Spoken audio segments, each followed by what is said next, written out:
Zone Europe sur Sensation.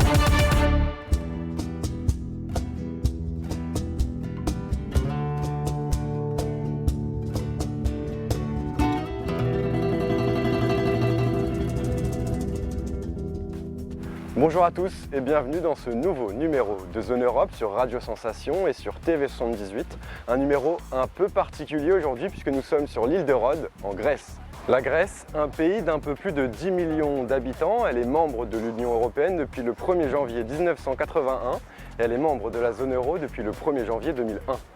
Pendant 5 jours, 6 délégations venues de toute l'Europe, Allemagne, Pays-Bas, France, Suède, Pologne et Grèce, se retrouvent ici à Rhodes pour une série d'ateliers et de visites autour du pacte vert européen et des opportunités pour les zones rurales. C'est le projet GIRA, Initiative verte dans les zones rurales, et nous allons tenter d'en savoir un petit peu plus au cours de cette émission. Zone Europe.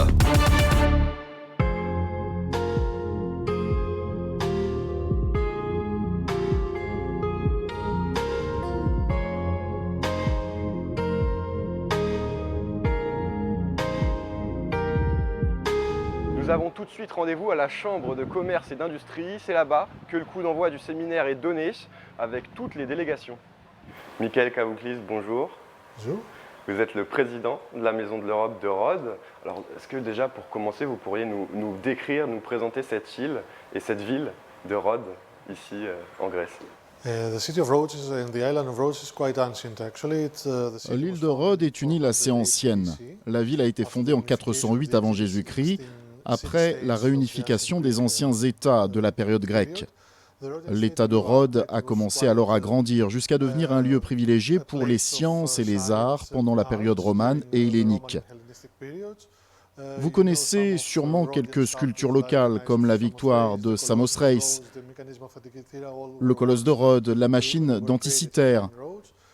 Toutes ces œuvres ont été créées ici, à Rhodes. Beaucoup d'empereurs romans ont étudié également ici. Ils ont appris la langue dorienne ainsi que la philosophie.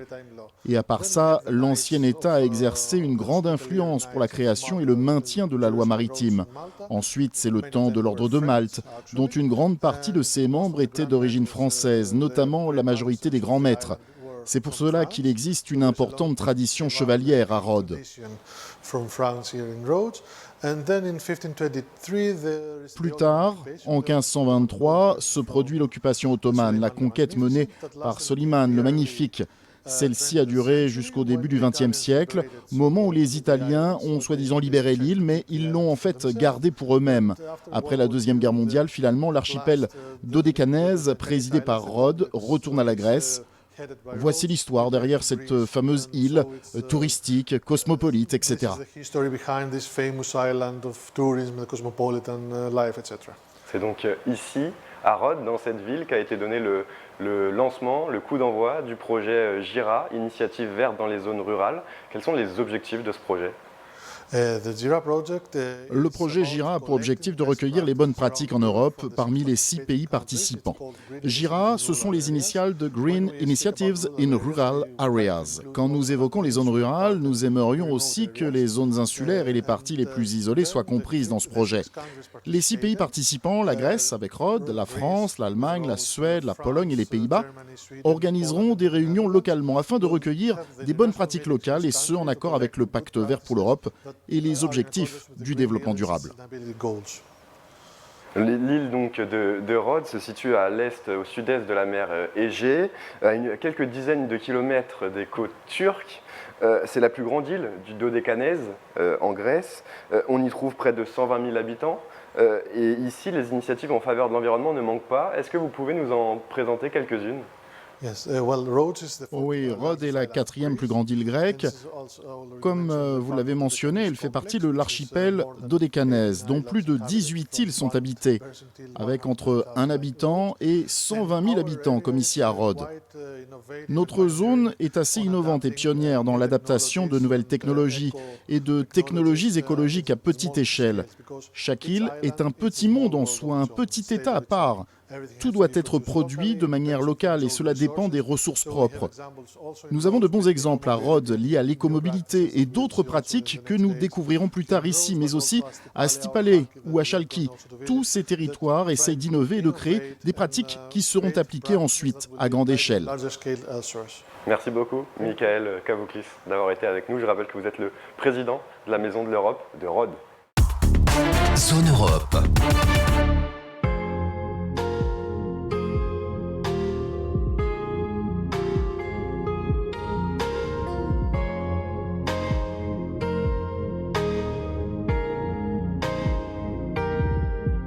Arrêtons-nous maintenant à Kaminari, un petit village situé à une trentaine de kilomètres au sud de Rhodes. Sur cette île, 80% des habitants dépendent du tourisme.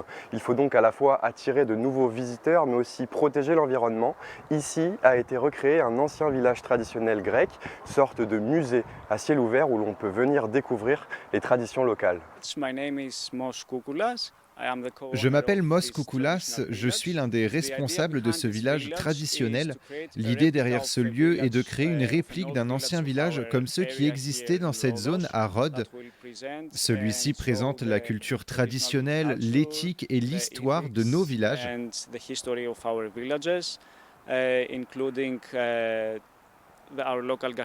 Cela comprend notre gastronomie locale, les traditions et les métiers qui existaient ici par le passé. Tout cela combiné, bien sûr, avec la nature et l'histoire de cette zone qui est très ancienne. Pour l'environnement, nous valorisons les plantes, la faune et la flore locale de la région. Par exemple, l'origan, le thym, les orchidées poussent ici, à Rhodes.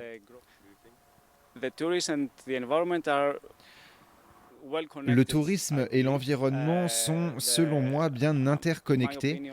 À mon avis, Rhodes soutiendra et inclura les questions environnementales en ce qui concerne le tourisme. Bien évidemment, les plages et le soleil seront toujours présents ici, mais nous avons également des paysages exceptionnels à visiter. Forêts, rivières et des barrages dans cette partie de l'île. Zone Europe.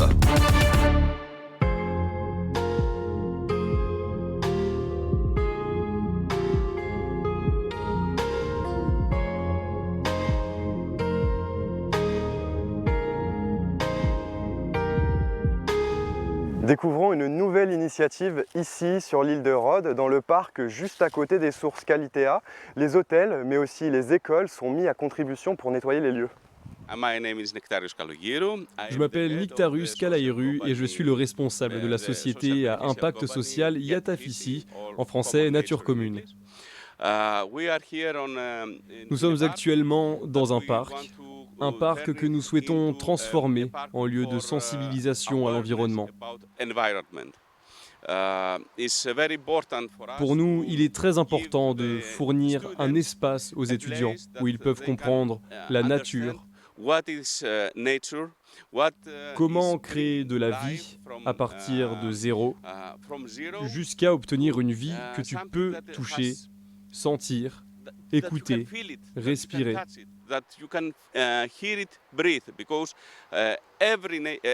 Car tout dans la nature respire. Donc c'est pour cela qu'il est essentiel d'expliquer aux jeunes, aux filles, aux garçons la connexion qui existe entre eux-mêmes et la nature.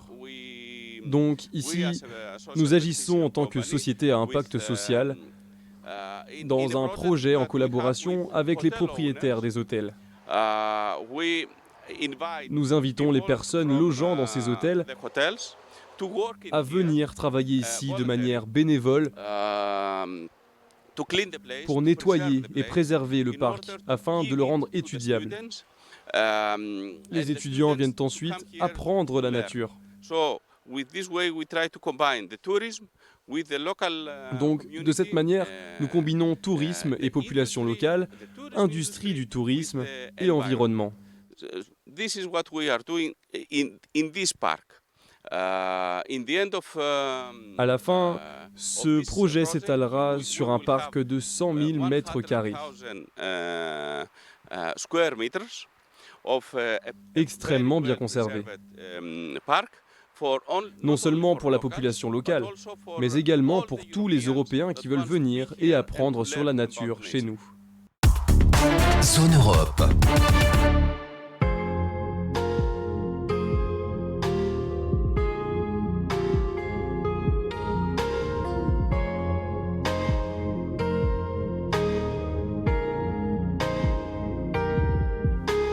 Les sources de Kalitea sont réputées depuis l'Antiquité. Elles ont ensuite été reconstruites en 1929 lors de l'occupation italienne, puis restaurées en 1999. Elles constituent un très bel exemple d'intégration de l'architecture en plein milieu naturel. Je suis Michael Kavouklis, président de la Maison de l'Europe à Rhodes et hôte de la réunion de l'initiative grecque Green Initiative in Rural Areas, un projet financé par Erasmus et par la Commission européenne. Nous sommes au bain de Kalitea, une attraction culturelle et une des principales enclaves de Rhodes. C'est une zone de spa dans laquelle les visiteurs boivent de l'eau spéciale que nous retrouvons uniquement ici pour traiter des maladies du rein ou autres. Une pratique notamment popularisée lors de l'occupation italienne vers 1829. Ces bains ont été restaurés en 2009 et ouverts ensuite au public. Depuis, c'est l'une des attractions les plus populaires et mieux préservées de Rhodes. Cet endroit offre de beaux paysages naturels à côté de la mer et avec plein de rochers, un espace culturel insolite, utilisé comme lieu de célébration des cérémonies pour des mariages ou de grands événements pour la population locale, mais aussi un grand jardin botanique avec des plantes et des épices typiques de l'île de Rhodes. Nous proposons ce projet ici car c'est un bel exemple de coopération entre citoyens et municipalités en Grèce qui allie héritage culturel et développement durable. C'est une manière de sensibiliser sur la question de l'environnement en utilisant des paysages connus à l'international. Zone Europe.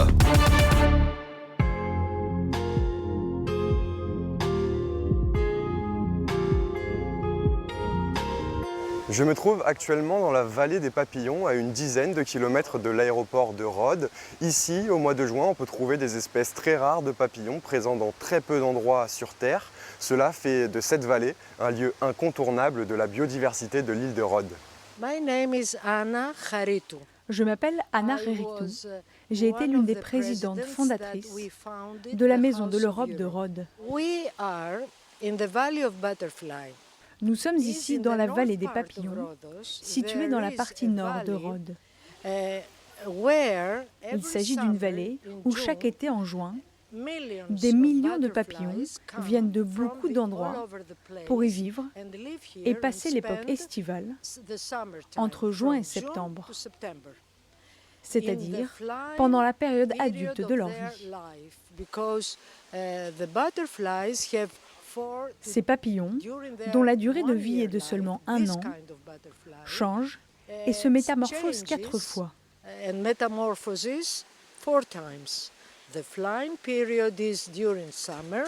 L'étape adulte se déroule pendant l'été et la période des œufs se produit à la fin de l'été, comme c'est le cas en ce moment, fin septembre.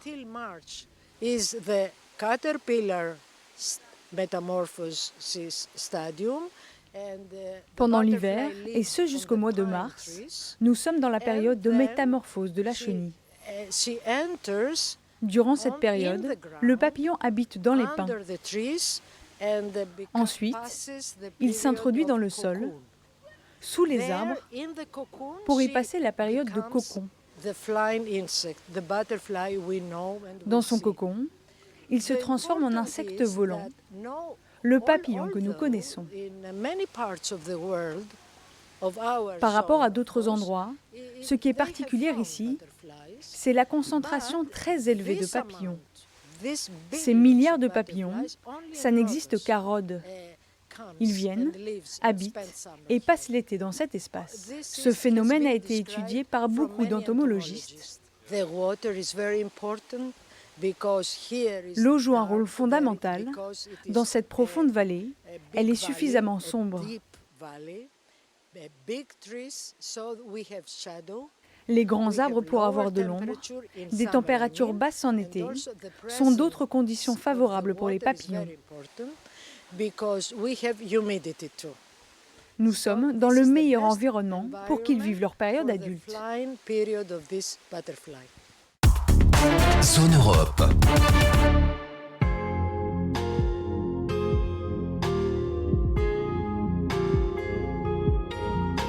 On va faire une pause gourmande à présent dans Zone Europe. Vous le savez, on aime vous faire voyager dans l'assiette. Et ici, en Grèce, on mange du tzatziki, de la feta. Mais nous, on va vous faire découvrir une autre recette traditionnelle dans les cuisines du restaurant Tamariassa.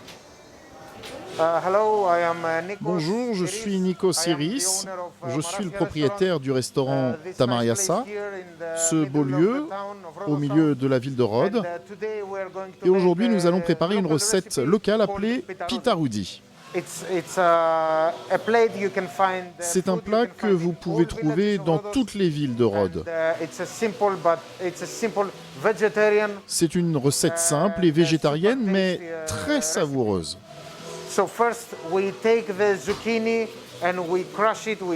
D'abord, nous devons couper les courgettes et les émincer jusqu'à obtenir des fines tranches. Ensuite, on laisse reposer. Après, nous prenons des pois chiches,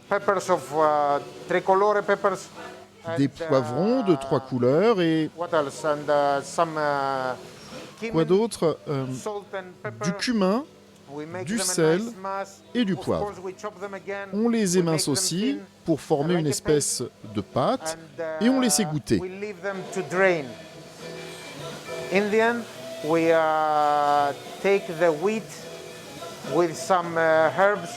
À la fin, on mélange l'ensemble avec des herbes jusqu'à former une belle masse et on la place dans une poêle avec un peu d'huile de tournesol pour la frire.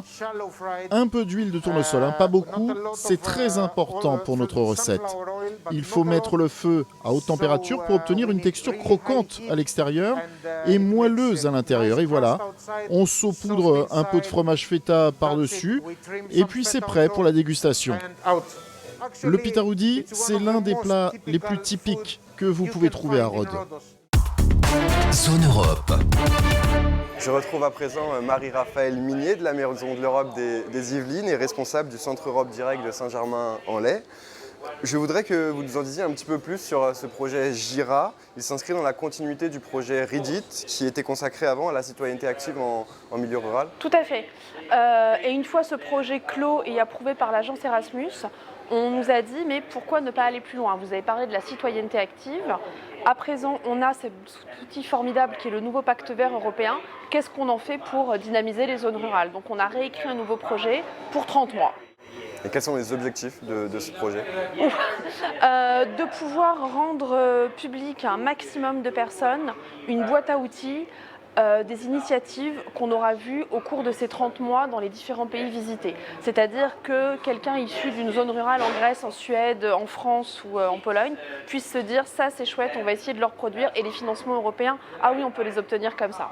On a vu qu'il y avait beaucoup de délégations, 6 au total. Oui. Et quels sont les partenaires de ce projet?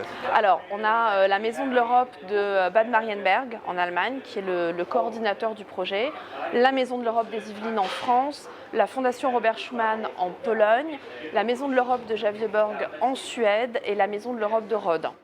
Qu'est-ce que vous retenez de ce meeting jusqu'à présent à Rhodes? Est-ce qu'il y a des initiatives qui pourraient être, pourquoi pas, reprises dans notre région, en France? Oui, tout à fait. Alors, ce que je retiens, c'est qu'il y a beaucoup de bonne volonté. Même dans des îles, par exemple ici à Rhodes, où jusqu'à présent on avait des problèmes de pollution, de traitement des déchets, etc. On voit que les gens, même des générations d'avant, ont envie de changer les choses. Et je pense notamment au plastique, à la présentation qu'on a eue du groupe Aegean Plastics, qui récupère les vieux masques, les bouts de plastique et qui fait du mobilier urbain, de la déco d'intérieur. Et je me dis ça, je pense qu'on a le savoir-faire pour le faire et malheureusement suffisamment de déchets en France pour avoir la matière première. Zone Europe.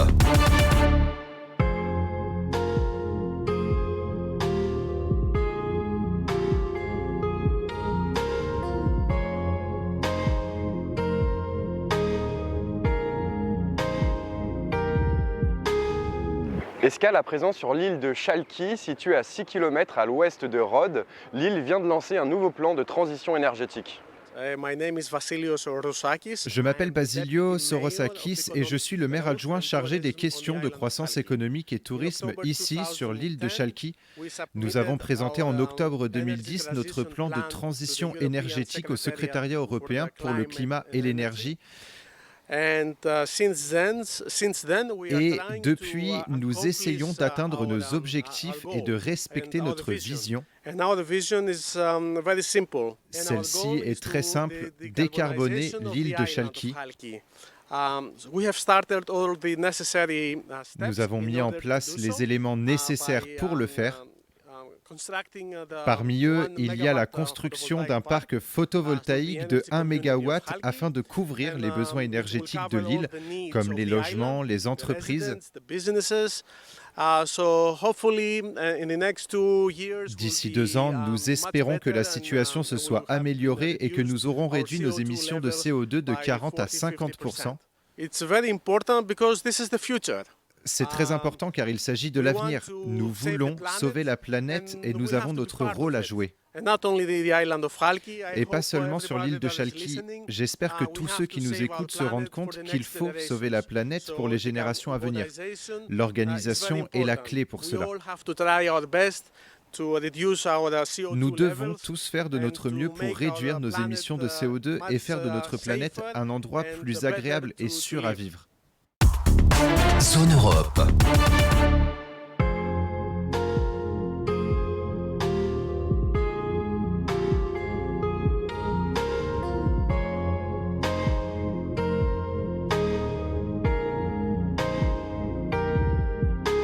Nous sommes au cœur du parc marin Blutopia, une zone protégée qui bénéficie de conditions environnementales exceptionnelles et c'est ici qu'une ferme à poissons a été installée. Je m'appelle Sabaskaï Nicolaou et je suis biologiste marin. Nous sommes dans une ferme d'aquaculture que vous voyez derrière moi et qui s'appelle Lamar. Lamar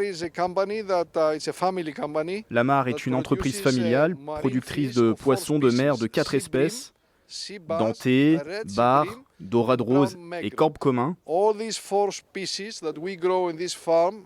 Toutes ces espèces dont la production s'élève à environ 320 tonnes par an sont élevées localement. L'objectif de l'entreprise est que le produit soit aussi consommé de manière locale. Le marché de Rhodes est riche de ces poissons pendant toute l'année. Pourquoi avons-nous choisi ces poissons ? Car la Grèce est depuis déjà plusieurs années un endroit idéal pour produire des protéines de poisson d'une grande qualité, et ce grâce à l'excellent environnement que nous avons dans les mers de la Grèce, notamment la mer Égée.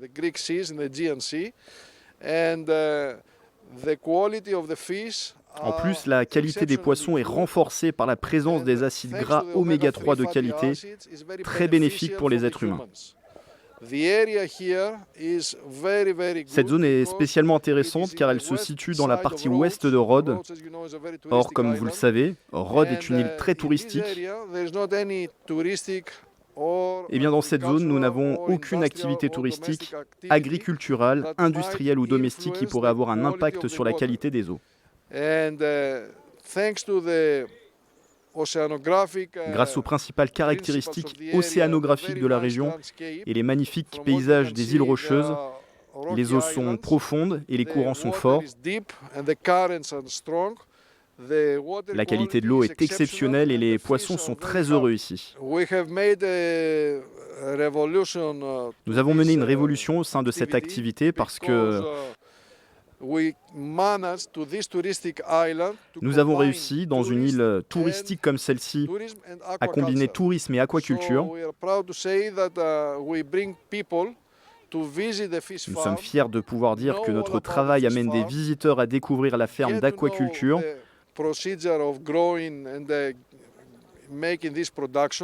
comprendre le processus d'élevage et de production, ainsi que leur montrer le niveau de respect de cet environnement aquatique. Et comme vous le voyez derrière vous, les visiteurs peuvent ici nager et constater tout cela par eux-mêmes plutôt que de manière théorique. Nous les laissons faire du snorkeling autour de la zone pour qu'ils puissent voir la clarté des eaux et les conditions dans lesquelles grandissent ces poissons.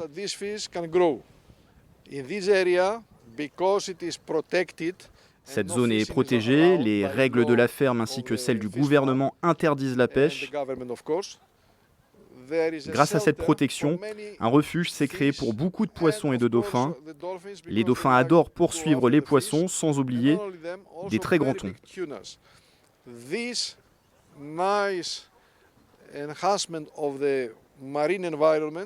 En résumé, ces initiatives pour l'environnement marin sont ce que les plongeurs aiment découvrir. Et c'est pourquoi on essaye de combiner la pratique de la plongée dans les zones proches des cages, où il est possible de rencontrer des grands thons et même des dauphins. Ici, vous avez 50% de chances de rencontrer des dauphins et bien évidemment une probabilité de 100% de voir des thons. Les plongeurs sont ravis de vivre cette expérience unique au milieu de la vie marine de ces eaux. Zone Europe.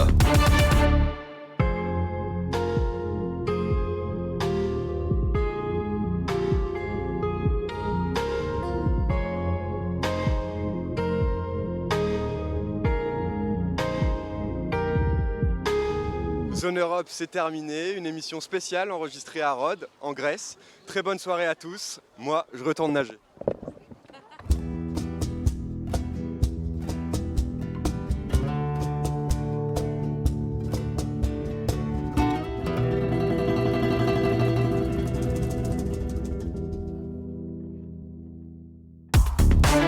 Zone Europe sur Sensation. Zone Europe avec le soutien financier de la région Île-de-France.